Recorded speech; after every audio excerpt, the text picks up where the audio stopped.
Hi, I finished listening to Days of Light by Megan Hunter. And this is such a gorgeous novel. It's full of lyrical prose and characters that you just want to sit beside. It's a novel about motherhood, love, loss, spirituality, and it takes place over 6 decades. And we are looking at sort of 6 days, a day.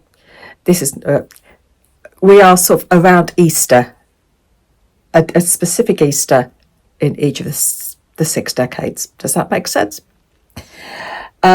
Each day that we are visiting is around Easter. So you've got the idea of renewal, rebirth. Yeah, is that the why the author has chosen Easter? We start Easter Sunday in 1938. This is the first day we come to. And it's a family party.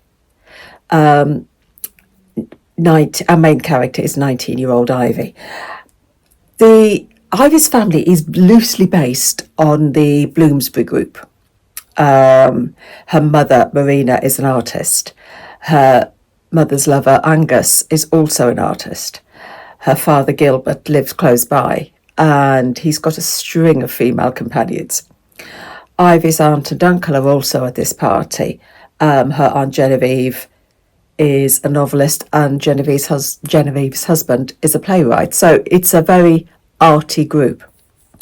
Coming into this group as well for this Easter party is Ivy's elder brother Joseph, who's in his second year at Oxford University, and Joseph's girlfriend Frances, who at the beginning of the novel still hasn't arrived. She's expected but has been delayed.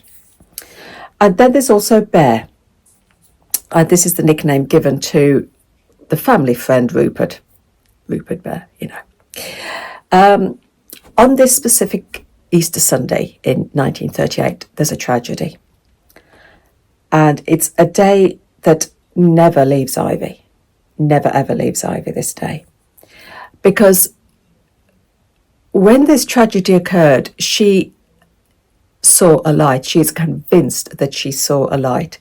And it's not just a flash of sun through the leaves. It was almost a spiritual light. It was a light that was so different, a light she had never, ever seen before. And the motive of light is a thread that runs throughout the novel. We meet Ivy again in 1944, 1956, 1965 and 1999 at Easter in each of these years. And the light that she experiences, from a lightning storm to flames, there's light throughout these decades, and this light transforms her. Does that make sense? There's also a feeling of spirituality, of faith, as Ivy finds herself finding faith during these decades. And her understanding of light gradually comes to her. Her understanding of this light that she saw in 1938, it gradually comes to her in 1999. The cover of this book, you can see it here somewhere. It's very reminiscent of the Dutch Old Masters, and they focused on light and what light could bring to their thing. So I think it's a very conscious choice for the cover. Well, I think so anyway. And light is something that Angus and Marina are always trying to capture in their paintings. Then you've also got the theme of motherhood. Ivy's relationship with her mother, her own relationship with her own daughters. And then there's love. It's a novel about the life that Ivy lived, the choices she made, her faith, her self-discovery. I suppose it's a novel about living living your own life and finding your own way, which is what Ivy does, trying to work out your place in the earth, and how specific moments can change the way that you go. I thought it was a lovely read. So that was Days of Light by Megan Hunter. So happy reading. Take care.